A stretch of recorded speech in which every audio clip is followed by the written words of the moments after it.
नमस्कार।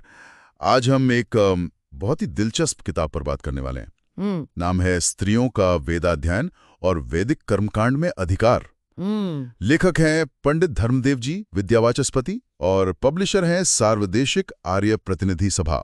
ये किताब ना एक बहुत ही फंडामेंटल सवाल उठाती है कि क्या हमारी जो वैदिक परंपरा है उसमें स्त्रियों को वेद पढ़ने का या फिर यज्ञ जैसे वैदिक कर्मकांड करने का अधिकार था। हाँ, ये सवाल तो अक्सर उठता है। तो लेखक का जो मुख्य उद्देश्य है वो वेदों से लेकर स्मृतियों, इतिहास, पुराणों, इन सब से प्रमाण देकर ये साबित करना है कि हाँ, स्त्रियों को ये अधिकार था। और इसकी एक बैकग्राउंड स्टोरी भी है, बड़ी इंटरेस्टिंग है। अच्छा। किताब की भूमिका में जिक्र है बनारस हिंदू विश्वविद्यालय की एक घटना का। वहां एक छात्रा थी, कुमारी कल्याणी देवी।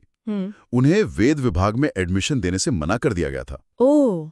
फिर काफी विवाद हुआ, बहस हुई और आखिर में उन्हें एडमिशन मिल गया। अच्छा, तो ये किताब उसी बहस से निकली है एक तरह से? हाँ, उसी बहस के दौरान जो तर्क दिए गए, ये किताब उन्हीं का एक संकलन है। तो चलिए जरा गहराई में उतरते हैं इसके। किताब शुरू होती है सीधे वेदों से। ऋग्वेद का एक बहुत फेमस मंत्र है, समानो मंत्रः समितिः समानी जी, जिसका मतलब है कि सभी नर नारियों के लिए मंत्र, सभा और मन सब समान हो। बिल्कुल, ये तो सीधे सीधे समानता की ही बात कर रहा है एकदम। और एक जरूरी बात यह भी है कि वेद में कहीं भी आप देखें तो साफ तौर पर मनाही नहीं है। ऐसा कहीं नहीं लिखा कि स्त्रियां वेद नहीं पढ़ सकती या यज्ञ में भाग नहीं ले सकती। अच्छा। बल्कि कई जगहों पर तो विदुषी स्त्री, विद्वान स्त्री या फिर सरस्वती का जिक्र है, जो ज्ञान का प्रतीक है और यज्ञों में भाग लेती हुई दिखाई गई हैं। ऋग्वेद में ही ऐसे वर्णन मिलते हैं। और वो बात भी तो है कि पत्नी के बिना यज्ञ पूरा नहीं होता। हाँ बिल्कुल, तैत्तिरीय संहिता में कहा गया है, अथो अर्धो वा एष आत्मना यथ पत्नी, यानी पत्नी जो है वो पति का आधा अंग है, अर्धांगिनी। अर्धांगिनी। हाँ, और ये जो अर्धांगिनी वाली बात है ना, ये सिर्फ कोई इमोशनल बात नहीं है। कर्मकांड के नजरिए से भी ये बहुत जरूरी था। अच्छा, कैसे? देखिए, शतपथ ब्राह्मण है और कई सारे श्रौत सूत्र हैं, जैसे कात्यायन, लाट्यायन। ये वो ग्रंथ हैं जो बड़े यज्ञों की विधि बताते हैं। इनमें पत्नी द्वारा मंत्र पढ़ने और यज्ञ की क्रियाओं में बाकायदा एक्टिव पार्ट लेने के नियम दिए गए हैं। सिर्फ बैठना नहीं था। नहीं, सक्रिय भागीदारी। और गृह सूत्र जो घरेलू संस्कारों की बात करते हैं। हाँ, उनमें भी, जैसे पारस्कर गृह सूत्र है, उसमें लाजा होम का वर्णन है। हाँ, शादी में होता है वो। हाँ, तो उसमें जो धान के लावे से आहुति दी जाती है, वो मंत्र कन्या खुद पढ़ती है, वर बस प्रेरित करता है। अच्छा। और गोभिल गृह सूत्र में तो इससे भी आगे बढ़कर यज्ञोपवीत पहनी हुई जधु का भी उल्लेख है। यज्ञोपवीत जनेऊ। हाँ, यज्ञोपवीतिनिम अभ्युत्थानेन करके लिखा है। यज्ञोपवीत तो वेद अध्ययन शुरू करने का प्रतीक माना जाता है। तो इसका मतलब तो यही हुआ कि अगर उन्हें कर्मकांड में भाग लेना था, मंत्र पढ़ने थे, तो वैदिक ज्ञान तो जरूरी था। बिल्कुल। और कुछ ग्रंथ तो सीधे सीधे ब्रह्मवादिनी स्त्रियों की बात करते हैं। आश्वलायन गृह सूत्र है, हरित धर्म सूत्र है। ब्रह्मवादिनी मतलब वो स्त्रियां जिन्होंने जीवन ही वेद पढ़ने पढ़ाने में लगाया। अरे वाह। हाँ, और बताया गया है कि उनका बाकायदा उपनयन संस्कार होता था।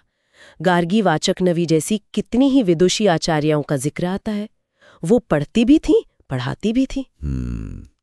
लेकिन फिर एक सवाल उठता है, कुछ स्मृतियां, खासकर मनुस्मृति, हाँ, उसके कुछ लोग तो एकदम अलग कहानी कहते लगते हैं।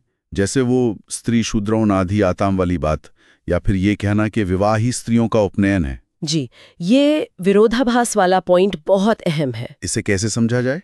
देखिए, किताब इस पर भी बात करती है।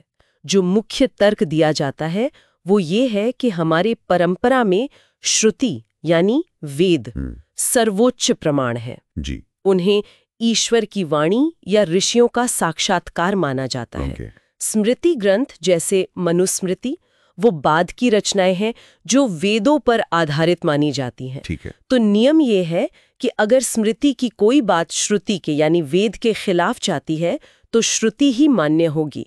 प्रमाणम परमम श्रुतिः। ओके। तो लेखक का मानना है कि या तो इन विवादित श्लोकों की व्याख्या गलत हुई है या फिर ये भी संभव है कि ये बाद में जोड़े गए हों, जिन्हें प्रक्षेप कहते हैं। अच्छा, बाद में ऐड किए गए। हाँ, और मजे की बात यह है कि मनुस्मृति में ही दूसरी जगहों पर समानता की बातें भी मिलती हैं, जैसे पुत्रेण दुहिता समा यानी पुत्र और पुत्री समान हैं, पति पत्नी एक दूसरे के पूरक हैं, ऐसी बातें भी हैं। तो मतलब कुल मिला के किताब क्या कह रही है? यही कि अगर हम पूरे वैदिक साहित्य को देखें, वेद, ब्राह्मण, सूत्र, ग्रंथ, तो ढेरों प्रमाण मिलते हैं कि स्त्रियों को वेद पढ़ने का और वैदिक कर्मकांड करने का पूरा अधिकार प्राचीन काल से रहा है।